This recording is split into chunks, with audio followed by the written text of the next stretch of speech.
ওয়ালাইকুম আসসালাম। সানোয়ার ভাই, আপনি এখন বর্তমান কি অবস্থা, কাজ কাম কি করতেছেন এখন?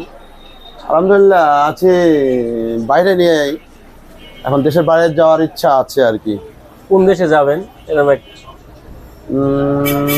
দেশে তো অনেক চেষ্টা করছি, ইটালির জন্য চেষ্টা করছি, ইউরোপে অনেক রাষ্ট্রের জন্যই, হ্যাঁ। ঠিকই তো ফলাফল ভালো পাচ্ছি না। আমি বর্তমান আছি, এখন কোথায় হবে এখনো বলতে পারতেছি না। এখন নতুন সালে এর আগে কি দুই একবার জায়গা দিয়েছেন, ধরা খাইছেন, এরকম কোনো ইয়া হয়েছে? হ্যাঁ, দু এক জায়গায় দিছি, ধরা খাইছি, স্বাভাবিক। এই যে ধরা খেয়ে টাকা কি পাইছেন? টাকা দু এক জায়গায় পাইছি, এখনো পাই নাই।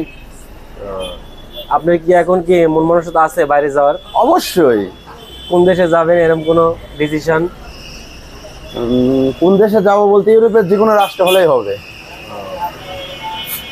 আচ্ছা, তারপর একটা ডিসিশন থাকে তো, আপনি সেটেল হবেন নাকি ফ্যামিলি নিয়ে যায় কি সেটেল হবেন? না ভাই, ইউরোপের জন্য কোনো সেটেলের দরকার নাই, যে কোনো একটা রাষ্ট্র হলেই হবে। সেনজেন মুক্ত যে কোনো একটা রাষ্ট্র হলেই হবে। না, এটি কি আপনি ভবিষ্যতে পরিকল্পনা কি? আপনি কি একবার ফ্যামিলি নিয়ে যায় কি ওখানে সেট হবে? অবশ্যই, ইচ্ছা তো অবশ্যই আছে ফ্যামিলি নিয়ে যাওয়ার জন্য। ছেলে পেলে নিয়ে চলে যাবেন? অবশ্যই। তো এটি মানে আপনি কতদিনের চেষ্টা করতেছেন বাইরে যাওয়ার জন্য? 2-3 বছর। কয়টা জায়গা জমা দিচ্ছেন এরকম? এরকম 5টা-6টা জায়গা জমা দিয়েছি। তাতে কি জমা দিয়ে কিছু টাকা কি দিছিলেন, মানে অ্যাডভান্স করতে হয় প্রথমে টাকা? 3 লাখ টাকা দিয়েছি একবার 1 লাখ টাকা দিয়েছি, একবার 50,000 দিয়েছি, আবার 50,000 দিয়েছি। আর দেখি টাকা, আগের টাকাগুলা কি ব্যাক পাইছেন আপনি?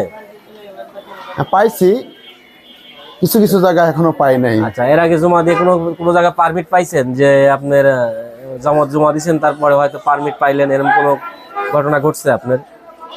না, পারমিটের আগে একটা সমস্যা ছিল, যে পারমিটের আগে হয় নাই, সে ফেক পারমিট দেওয়ার কারণে আমরা টাকা উঠায় নিছি।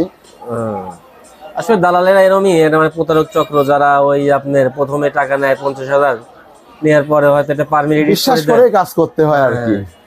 আবার একটু যারা লোক পাঠায় আর কি, এরকম একটা এজেন্সি দেখি জমা দেন। ইনশাআল্লাহ দোয়া রাখবেন। তো আপনি ভালো থাকবেন, আর একটু দেখে শুনে মানে ভালো একটা এজেন্সি দেখি জমা দেবেন, যাতে আপনি ভবিষ্যতে যেতে পারেন আর কি। অবশ্যই দোয়া রাখবেন, 25 সালে ঢুকবো ইনশাআল্লাহ। দোয়া করি আপনি 25 সালে যান, ভালোভাবে চলে যান। ঠিক আছে ভাই, ইনশাআল্লাহ।